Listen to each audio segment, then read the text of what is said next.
Andaj duhet punojmë në zemrat tona për ngritjen e madhërimit të Allahu te bareke ve teala. Ta Zoti i Ungjël Xhelal në këtë sure, ja ayyuhal insanu ma gharraka bi rabbikal karim.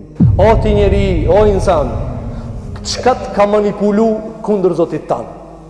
A ka dikush që të ka bëu mirë më shumë se Zoti jot? Allahu Xhelal Xhelaluhu në çdo sure na e përmend kiametin, krijimin e njeriu, zanafillën e tij, pastaj etapa dhe proceset dhe cilat ai kalon në veçli, fëmijëri, rini, moshë të madhe, pastaj pleqëri deri në vdekje. Këto këto procese të cilat i përmend Allahu te bareke ve teala kanë një urtësi të caktuar. Dhe urtësia është që neve ta kuptojmë dhe ta kapim madhështinë e Allahut te bareke ve teala. Pra i gjithë Kur'ani nga fillim deri në mbarim ka ardhur për të na njoftuar me madhështinë e Zotit Xhelel Xhelaluhu. Pra Zoti jon na njofton me vetën e tij. Kur'ani është njoftim i Zotit tek robërit e tij. Kush është Zoti jon Xhelel Xhelaluhu? Kush është Allahu te bareke ve teala? Sikur që për çdo sa njeriu pyet, çfarë është kjo? Çfarë cilësi ka? Çka zotnon? E kështu me radhë. Po pyet për vlerën, për kimetin e një sendit.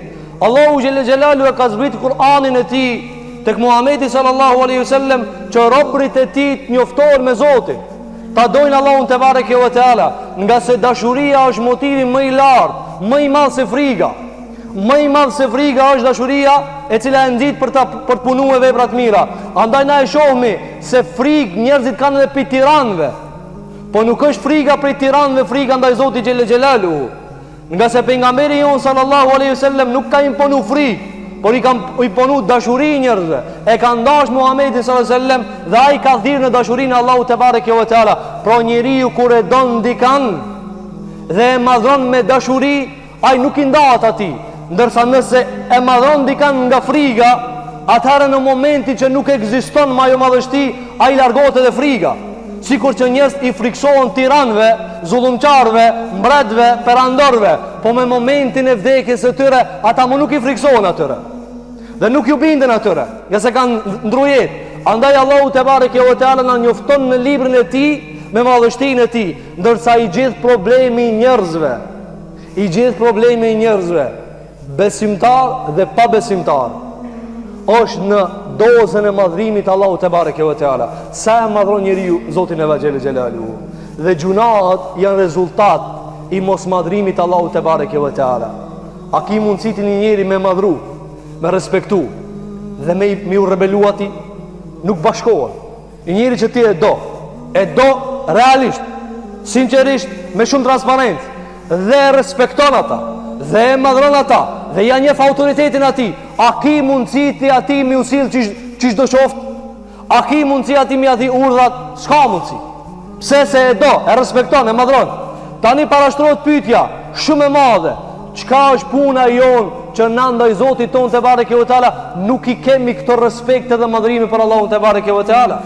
Andaj duhet punojmë në zemrat tona për ngritjen e madhërimit të Allahut te bareke ve teala. Ta Zoti i Ungjël Xhelal në këtë sure, ja ayyuhal insanu ma gharraka bi rabbikal karim.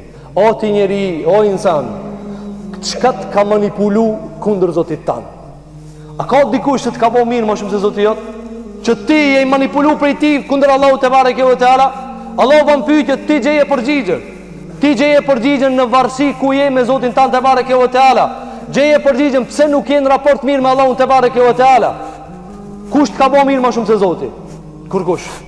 S'ka mundësi fytyrë tokës me të bëu mirë dikush më shumë se Zoti. Edhe krejt çka i ki ti janë pi Zotit. Edhe baba jot, edhe nana jote, edhe vllatë tu, edhe pasuria jote, edhe komoditeti jot, edhe shneti jot, janë prej Allahut te bareke ve teala. Andaj tha Allahu më një herë pas kësaj. Më një herë pas pyetjes kush të ka mashtruar kundër Zotit tan, tha elladhi khalaqak. Ai ka kriju. Ka kriju ti, babën tan, babgjishin tan, deri te Ademi alayhi salatu wassalam. Ka dhon shnet, ka dhon të mirët, ka dhon luksos, ka dhon shumë se në të s'ke mundësi mi numëru ato. Kush është ai i cili ka në më shumë se Zoti që ti e manipulu prej ti e këtë dalë kundër Zotit tan te bareke ve teala? Dikush thotë unë s'jam manipulu, unë e di Zotin. Nuk është kjo e ditme. For flasmi për atë ditmën e bindjes, për atë ditmën e kryerjes farzeve, largimin nga haramat, mu largu piket harameve, mi lan haramat anash dhe mi akry Allahut farzet, për që këtë ditmë atë folë Allahut te bareke ve teala në Kur'an. Alladhi khalaqak fasawwaka, dhe ti ka drejtu krejt organet e trupit tan në vendin e vet. Sa ka vendosur Allahu kur gjë në vendin e duhur. Sa ka çu krijen te kama, as kamën te kryja, as barkun në tokë, as nuk e ta ka vendos zemrën në një vend pa përshtatshëm. Çdo sa është në vendin e vet dhe ti e ndin përshtatshmërinë kur ti lëviz dhe jeton, se ketën në vendin e vet. Kretën në vendin e vet, në atë krijim që ta ka dhënë Allahu te bareke ve teala, shtesë kësaj. Ka thënë Allahu xhela fa adalak, dhe të ka ngrit në kam. Kjo është shumë e madhe që njërin e ka drejtu me ecë në kam.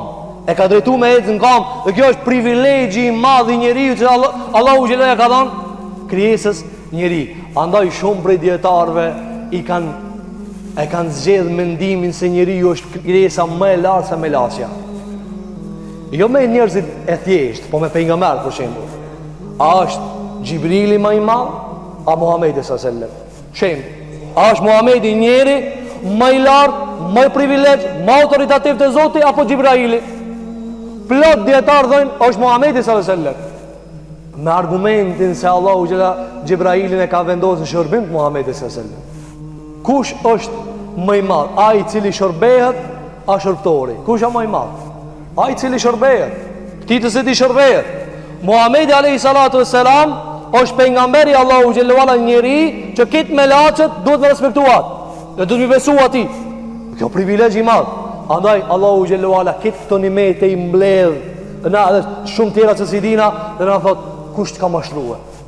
Ne lutem Allahun te bareke ve teala, që Zoti i Onjël Xhelat na fut në zemrat tona madhështinë e Allahut te bareke ve teala. Ta dina se kush është Allahu Xhelel Xhelalu dhe të njoftohemi për ditë me Zotin ton te bareke ve teala. Ta lexojmë librin Allahu Xhelel Xhelalu, të lexojmë hadithet e pejgamberit sallallahu alaihi wasallam dhe të meditojmë faktet dhe argumentet e Zotit Xhelel Xhelal që i ka vendosur në univers. E lutem Allahu subhanahu wa taala që Zoti i Onjël Xhelalu musliman këtë që Allahu t'i ndihmon, yetimat e muslimanëve Allahu t'i mëshiron dhe t'i mbulon, fuqarat, skamnorët, nevojtarët Allahu t'i pasuron, pasanikëve muslimanëve Allahu t'i mbulon dhe t'i bën të gjimer. Të lutem Allahu xhelalu që Allahu xhelalu musliman zemrat e tyre Allahu t'i bashkon, ndërsa kriminalët, zullumçarët ndërmjet vetit t'i shpartallon.